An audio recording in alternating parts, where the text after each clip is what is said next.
ছাত্র জনতার অভ্যুত্থানে আওয়ামী লীগ সরকার পতনের ৩ দিন পর ডক্টর ইউনূসের নেতৃত্বে গঠন হয় নতুন সরকার। গেল সরকারের যুব ও ক্রীড়া মন্ত্রণালয়ের দায়িত্ব পালন করছিলেন বিসিবি সভাপতি নাজমুল হাসান পাপন। ৫ আগস্ট পরবর্তী দেশ ত্যাগের সঙ্গে পদত্যাগ করেন তিনি। নতুন সভাপতি নিয়োগে প্রক্রিয়া শুরু করে যুব ও ক্রীড়া মন্ত্রণালয়।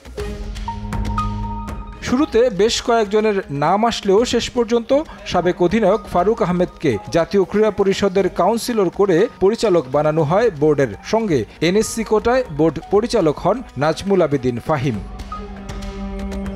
সাবেক অধিনায়ক ও প্রধান নির্বাচক বিসিবির সভাপতি পদে আসায় স্বাগত জানান ক্রিকেটাররা। শুরুতে বেশ কিছু ইতিবাচক পদক্ষেপও নেন ফারুক আহমেদ। চালু করেন বন্ধ থাকা বেশ কিছু টুর্নামেন্ট, সংস্কার করেন বোর্ডের বিভিন্ন কমিটি। বিতর্কের জন্ম দিয়েছিলেন চ্যাম্পিয়ন্স ট্রফির আগে জাতীয় দলের হেড কোচ চান্ডিকা হাথুরুসিংহেকে বরখাস্ত করে। তার উপর অভিযোগ ওঠে একক কর্তৃত্বে বোর্ড পরিচালনার। প্রথমবারের মতো প্রকাশ্যে আসে আরেক পরিচালক নাজমুল আবেদিন ফাহিমের সঙ্গে দ্বন্দ্ব। ক্রিকেট অপারেশনসের প্রধানের পদ নিয়ে মূলত তৈরি হয় এই বিরোধ। বিপিএলে দুর্বার রাজশাহীর নজিরবিহীন কর্মকাণ্ড ব্যাপকভাবে সমালোচনায় ফেলে ফারুক আহমেদকে। তবে তৎকালীন বোর্ড প্রধান ব্যাপকভাবে আলোচনায় আসেন বিসিবির ফিক্সড ডিপোজিট এক ব্যাংক থেকে অন্য ব্যাংকে স্থানান্তর নিয়ে। মূলত ঝুঁকিপূর্ণ ব্যাংক থেকে অপেক্ষাকৃত কম ঝুঁকিপূর্ণ ব্যাংকে টাকা স্থানান্তর করা হয়। সঠিকভাবে দায়িত্ব না পালনের অভিযোগে ৯ মাসের মাথায় তাকে সরানো হয় বিসিবি সভাপতির পদ থেকে। নতুন সভাপতি হিসেবে আসেন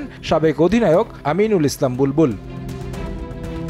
কুইক টি-20 ইনিংস খেলার আশ্বাস দিয়ে দায়িত্বে আসেন বুলবুল। বেশ কিছু সংস্কার কাজে হাত দেন। কিভাবে বিসিবি পরিচালনা করতে চান তার প্রেজেন্টেশন দেন বোর্ড সভাপতি নিজে। প্রস্তাবনা চেয়েছেন প্রায় প্রতিটি ডিপার্টমেন্ট থেকে। নিয়োগ দিয়েছেন নতুন কিউরেটর টনি হ্যামিংকে। জাতীয় দলে যুক্ত করা হয়েছে পাওয়ার হিটিং কোচ জুলিয়ান উডকে। পরবর্তী বিপিএল আয়োজনে নিয়োগ দেওয়া হচ্ছে আন্তর্জাতিক মানের ইভেন্ট ম্যানেজমেন্ট কোম্পানি।